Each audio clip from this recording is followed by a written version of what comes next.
Yowie wowie. Salut à tous, c'est Sully Perfecten, j'espère que vous allez bien. Petite vidéo surprise, hein, je profite de ce jour férié pour vous parler de NXT TakeOver 25 qui va avoir lieu dans la nuit de samedi à dimanche. Kick-off à 0h30 et le show à 1h. C'est vraiment une bouffée d'air frais, NXT. Et en ces temps difficiles de ce qui se passe dans le main roster, je ne peux que vous recommander chaudement de regarder ce show. Ceux qui, en tout cas, ne sont pas rompus à la NXT, je vous conseille chaudement de regarder. En plus, c'est particulier ce show puisqu'il n'y a pas de pay-per-view le lendemain, il n'y a pas de pay-per-view du main roster. Donc c'est vraiment un show qui sera isolé ce week-end. Donc vous avez tout le loisir et tout le temps, je pense, de regarder ce show. J'espère déjà que cette vidéo vous intéressera et qu'on pourra, voilà, que je pourrai éventuellement en convertir quelques-uns parce que ça vaut vraiment le coup.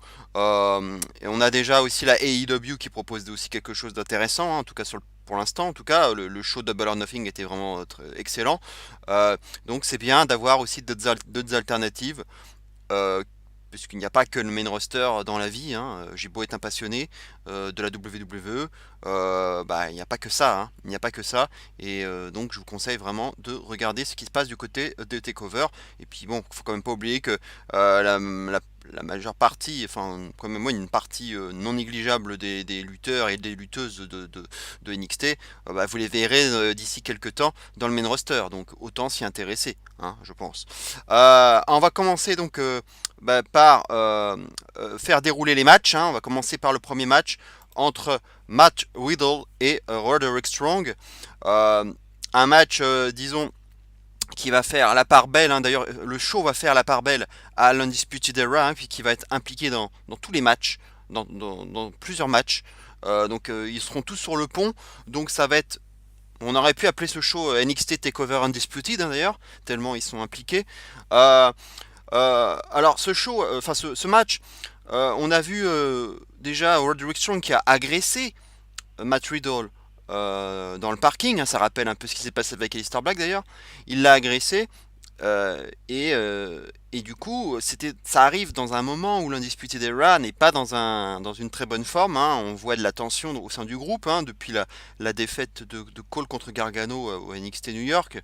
Euh, L'unité va dire, a été branlée. Ça semble aller mieux depuis 2 semaines, mais ça peut être aussi quelque chose, un rabibochage un peu de façade. Euh, et donc, il y a eu cette agression. Riddle, bien sûr, s'est vengé aussi. Et puis, du coup, ça se tend entre l'Undisputed Era et Riddle, et notamment entre Riddle et Strong, hein, avec cette agression. Ce match, hein, qui a été finalement assez logiquement booké. En ce qui concerne le pronostic, donc c'est un match, on va dire, il n'y a pas de ceinture, il n'y a pas un grand enjeu, on va dire. Matt Riddle, c'est quand même un gros projet pour la WWE, enfin pour la NXT en tout cas, et je pense qu'il se doit de l'emporter. Ça me semble évident même. Velveteen Dream l'avait battu la dernière fois, donc il faut vraiment que cette fois-ci Riddle l'emporte. Roderick Strong, ce n'est qu'un membre, de la faction, c'est même pas le leader de l'Undisputed Era, il n'a pas de ceinture. Franchement, il faut que Riddle s'impose, ça me paraît évident. Et à mon avis, il y aura de gros plans pour lui à venir. On sent même qu'il y a peut-être quelque chose à faire avec Gargano. Donc, je vais donner la victoire à Matt Riddle dans un match qui sera certainement très bon, puisque les deux sont d'excellents lutteurs, de très bons techniciens. Il y aura beaucoup de soumissions, je pense. Ça va beaucoup se jouer au sol. Mais il y aura aussi un peu de voltige. Ça va être un peu stiff aussi à mon avis. Donc je pense que ça sera assez complet finalement comme match, hein. Et ça pourrait très bien faire l'opener. Et à mon avis, voilà, ça va bien jouer son rôle. Et on va commencer la soirée, je pense, déjà sur une bonne note, mais avec déjà une défaite, hein, pour le clan de l'Undisputed Era. On va passer maintenant au match suivant, le match comptant pour le championnat nord-américain entre le champion, euh, le Velveteen Dream, et Tyler Breeze, donc la petite surprise Tyler Breeze, euh, qui donc un transfuge bien sûr du main roster, et qui revient à la maison, hein, en quelque sorte. Alors il faut expliquer quand même que si cette feud existe, c'est pour remplacer Dominik Dijakovic, qui malheureusement s'est blessé. Et qui sera absent pendant un certain temps maintenant, hein. Il est blessé à la jambe, alors que normalement on aurait dû avoir un match entre Dijakovic et Velvet Dream. J'espère que ce match aura lieu d'ailleurs plus tard, parce que c'est prometteur. Et puis ils avaient commencé à builder la feud, hein. Il y avait eu déjà des petites choses.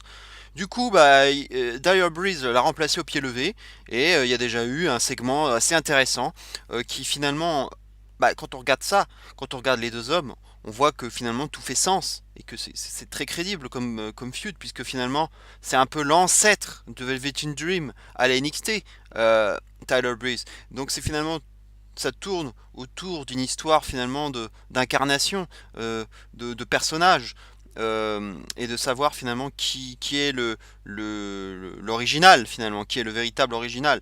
Euh, Puisque voilà, on est sur vraiment deux hommes qui sont assez, je dirais, narcissiques, donc qui aiment se regarder, qui aiment avoir le spotlight, et donc finalement c'est tout se joue là-dessus. Et donc voilà, on a vu une très belle promo entre les deux sur le ring, et puis finalement, euh, Tyler Breeze et il y a eu un selfie entre Breeze et Dream, et puis ça s'est mal fini avec une droite portée par Breeze qui a mis Velvet Dream au sol. Et voilà comment on build le match. Alors c'était pas grand chose, hein, mais en même temps, voilà, il faut rappeler que c'était au pied levé que Breeze a remplacé Dijakovic. Et alors pour le pronostic, je pense qu'il n'y a pas de surprise. Il n'y a pas de surprise à attendre. Velvet Dream, bien sûr, va conserver son titre. Dijakovic va sûrement revenir dans le game. Et voilà, on va enfin avoir ce match pour le titre américain. Mais il faut rien attendre en termes de surprise. Il n'y aura rien. Breeze, il fait le bouche-trou, hein, il faut le dire. Mais le match sera sûrement intéressant. Breeze, voilà, il suffit de voir le clip de promotion du match, hein. On a vu finalement, et c'est un peu là-dessus qu'a joué Velvet Dream, hein. C'est que Breeze, euh, ouais, il est arrivé, il est sorti de NXT comme quelqu'un, on va dire, oui, d'important, et il est revenu dans le main roster, et qu'est-ce qu'il est devenu, quoi? Qu'est-ce qu'il est devenu? À faire ses faces ici, Breezango, voilà, tout ce qu'on a pu voir, la Fashion Police, voilà, c'est devenu n'importe quoi. Et donc c'est un peu en quelque part, c'est l'utilisation désastreuse des ex-lutteurs NXT dans le main roster, qui est utilisée aussi comme argument pour Velvet Dream. Et c'est bien de le faire. C'est bien d'avoir les couilles au moins de dire, voilà, certains des gens, des hommes du main roster, vous en avez fait de la merde, hein. Certains hommes de NXT, vous en avez fait de la merde dans le main roster. C'est bien de le dire quand même. Voilà, donc ça va être sûrement, il y aura sûrement du comedy wrestling, il y aura beaucoup de trash talking, ça va beaucoup chambrer, et j'attends de voir aussi, peut-être à travers ça, une peut-être une réponse subtile de la part de Triple H à ce que Cody a fait à Double or Nothing avec le trône, hein, je pense que vous êtes au courant.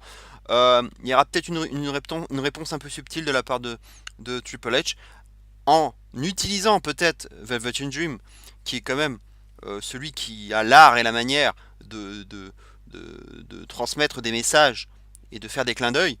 Je pense que l'entrée de Velvet Dream pourrait valoir le détour, et il peut y avoir des clins d'œil intéressants et une réponse peut-être à la AEW.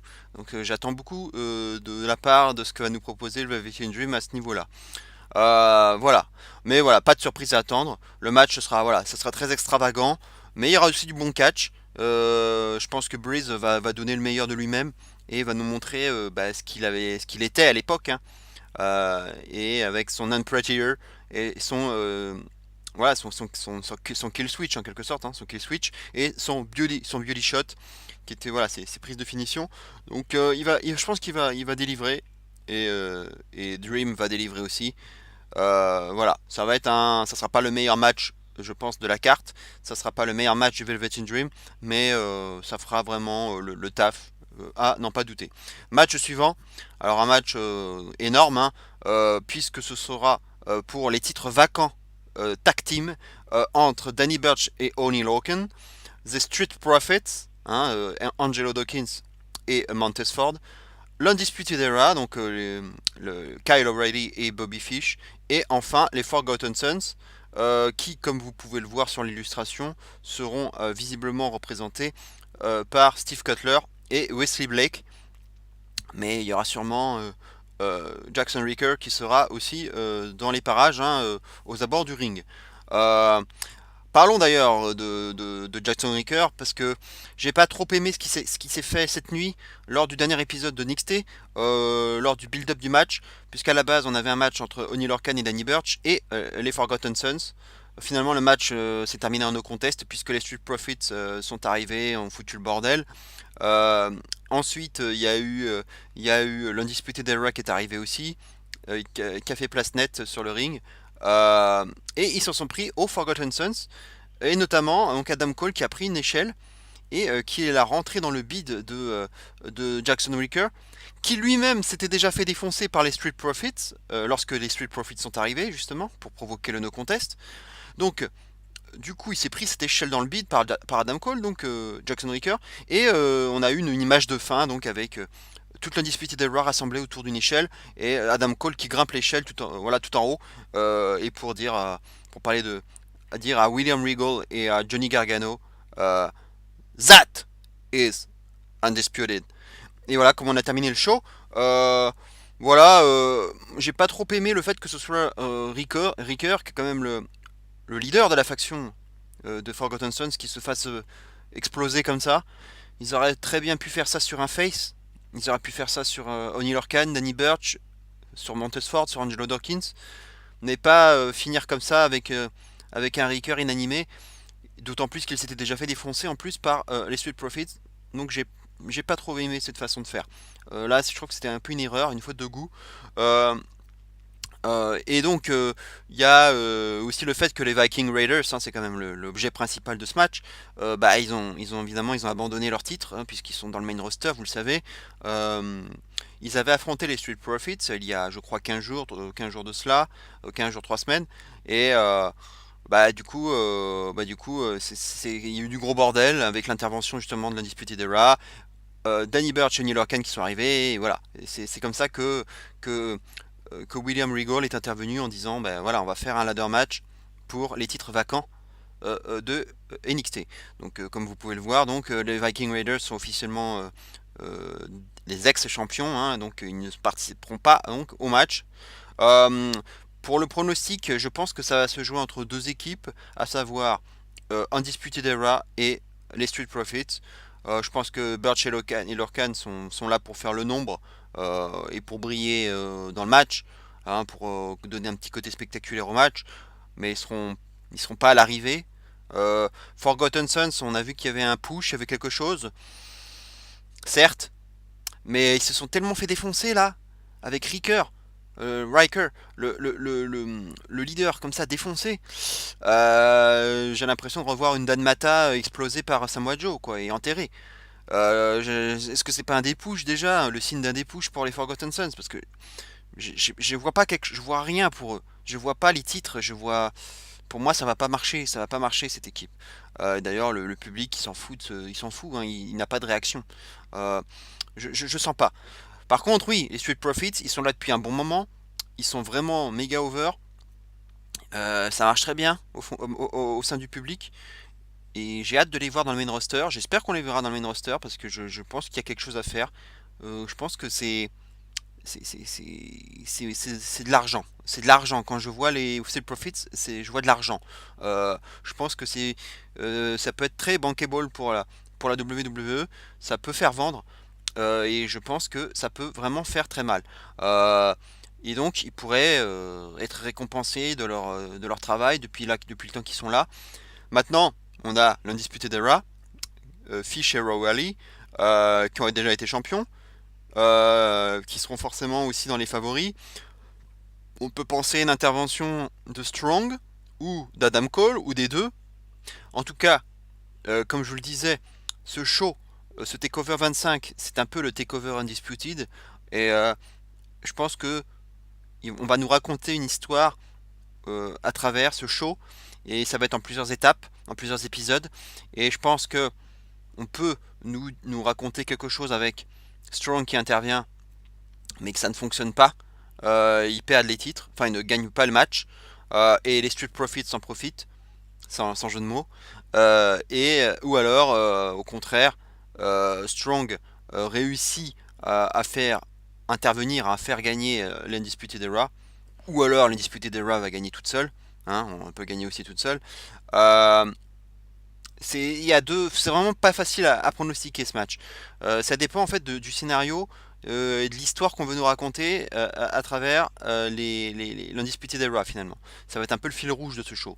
Euh, j'ai envie de tenter le fait puisque ça fait quand même 2 semaines maintenant que on ne parle plus de la scission au sein de l'Undisputed Era, on retrouve une certaine unité, voilà, c'est ce qu'on nous vend, c'est ce qu'on nous montre. Ça s'est encore montré hier, cette nuit, dans le dernier épisode, hein, avec les 4 qui posaient autour de l'échelle. Donc je pense qu'ils veulent un peu faire oublier cette scission, et pour mieux nous surprendre derrière. Donc je pense que c'est ça l'objet. Pourquoi nous vendre cette scission pour rien avoir au bout? Je pense que il y a quelque chose derrière. Donc j'ai envie de penser que ça va mal finir pour l'Undisputed Era.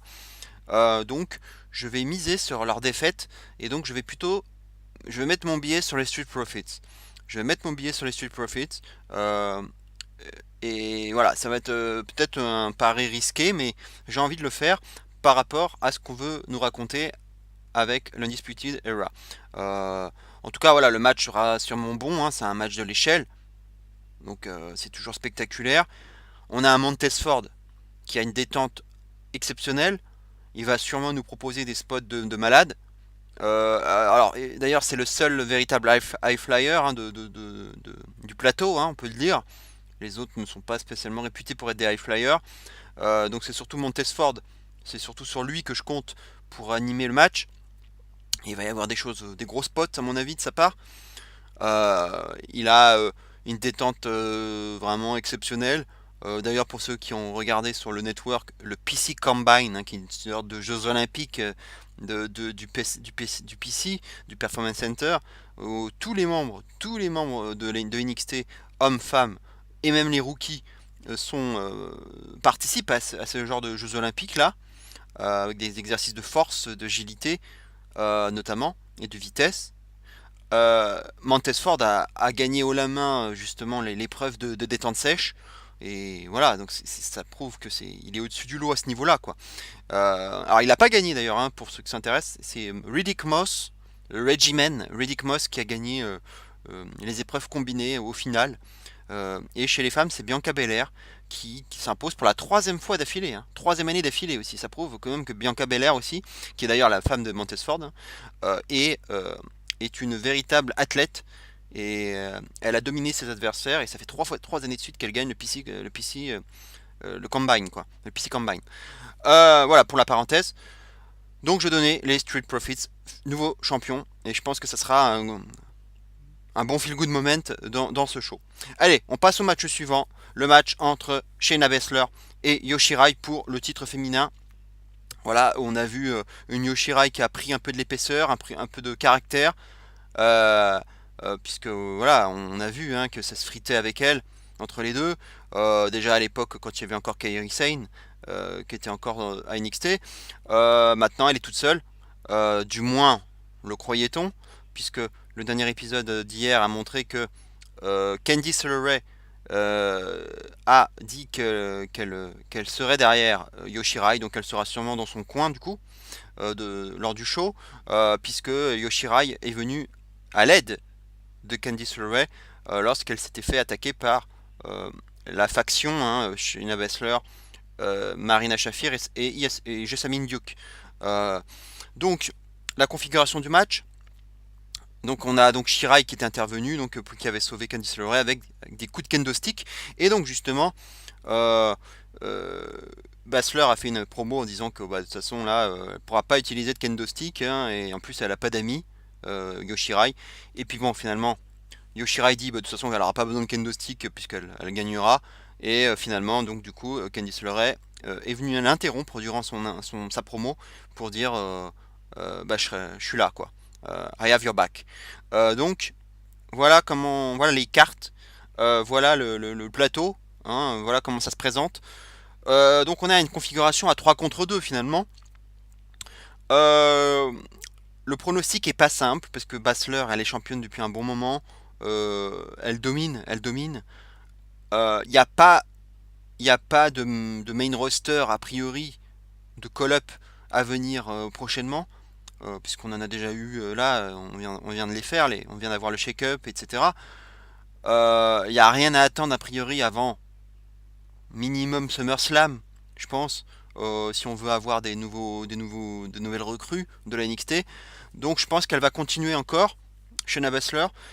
Donc euh, je pense euh, qu'elle pourrait perdre le titre. Je pense qu'elle pourrait perdre le titre parce que on a une configuration à 3 contre 2 et que j'ai envie de me dire que une troisième personne, donc pas prévue, pourrait s'ajouter pour justement faire le nombre et permettre finalement, donc avec cet équilibre des forces, hein, qui serait du coup réalisé, permettre à Shirai de réaliser cet exploit, même si, il faut le rappeler, que Shirai a déjà gagné et a déjà battu Basler.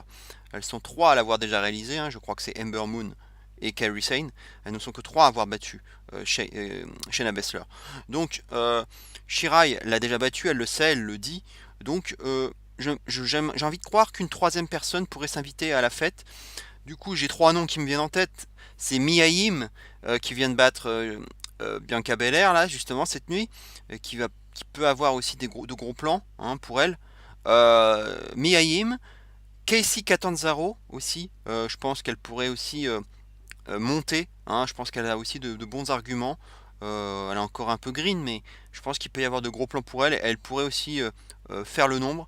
Et troisième personne, mais on va dire un peu moins probable, c'est Dakota Kai qui est toujours en convalescence. Voilà, ça se rapproche, son retour rapproche, mais je pense qu'elle est encore trop juste. Elle est encore en convalescence, donc je vais la mettre en troisième position, mais vraiment avec très peu de probabilité. Donc je dirais qu'entre Miaim et Catanzaro, ça pourrait être l'une des deux qui pourrait venir faire le nombre, lorsque Duke et Shafir pourraient s'en prendre à Candice LeRae à l'extérieur. On pourrait aussi avoir l'arbitre qui dégage tout le monde, hein, quelque chose d'assez classique, hein, lorsque on a des tentatives de Duke et Shafir, euh, une baston générale, l'arbitre pourrait dégager tout le monde. Euh, Peut-être que le Ray resterait à voir, mais surtout Duke et Shafir, hein, on les connaît, hein, on connaît leur style et leurs interventions régulières. Il pourrait y avoir aussi donc des expulsions par l'arbitre. Ça peut virer à l'overbooking, hein, ce match, hein, il faut le dire. Mais j'espère qu'il sera bon, euh, et que chacune d'entre elles tirera le meilleur de l'autre. Parce que ça peut être une belle affiche, ça peut être un bon match. Euh, à noter d'ailleurs que ce sont les deux finalistes malheureuses des deux meilleurs classiques, hein, puisque Kairi Sane avait gagné la première édition en battant Shayna Baszler, et Tony Storm avait gagné la deuxième édition en battant Yoshirai justement. Donc finalement on a un peu un match des perdantes des deux finales des meilleurs classiques.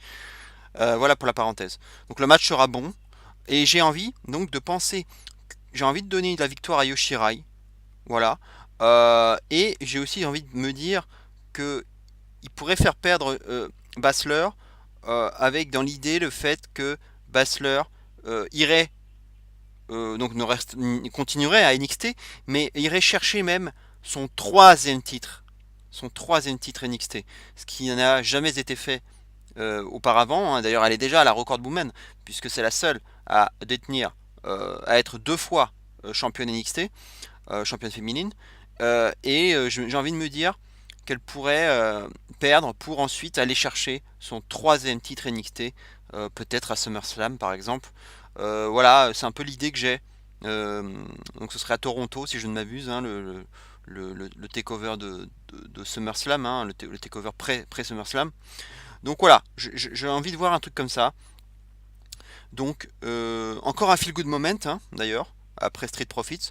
J'ai envie de voir donc Shirai championne, et voilà, avec les filles qui arrivent, donc Candice LeRae et peut-être d'autres filles du roster, et bon, peut-être Casey Catanzaro et Mia Yim, voire Dakota Kai, etc., qui viendraient célébrer, et peut-être même encore plus les Kabuki Warriors, qu'on ne voit plus dans le main roster actuellement d'ailleurs, Asuka et Kairi Sane qui viendraient aussi pour célébrer, voilà, avoir un, un gros feel good moment dans ce show, quoi, ouais, voilà, avant le main event, quoi. Et le main event, on va en parler, c'est le Adam Cole, Johnny Gargano, numéro 2, donc la revanche de TakeOver New York, bien sûr, pour le titre NXT. Euh, le match a été superbe, le match de New York était superbe, c'était un 2 out of 3 fall match. Malheureusement, bon, il est parti un peu trop dans l'overbooking, avec un Gargano surhumain qui se prenait tout dans la gueule.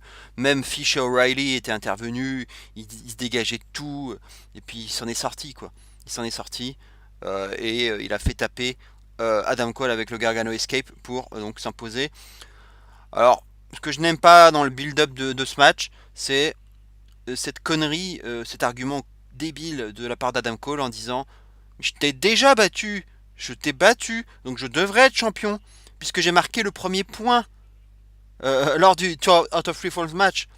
Et c'est un argument complètement débile, et d'ailleurs Gargano le lui répète, et lui dit mais tu connais les règles, enfin, Tour Out of Three Falls match, il faut gagner 2 points, il faut pas en gagner qu'un seul, donc ça vaut que dalle, ça vaut rien ton argument de merde.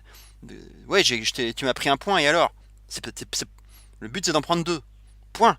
Donc voilà, il continue là-dessus. Bref. Alors, il y a un petit programme sur le network là qui a eu lieu cette nuit qui s'appelle Target, que je vous recommande, qui est en 25 minutes, qui build en partie, puisqu'on parle aussi du Shirai Baszler, mais ça build sur un quart d'heure, on va dire, le match.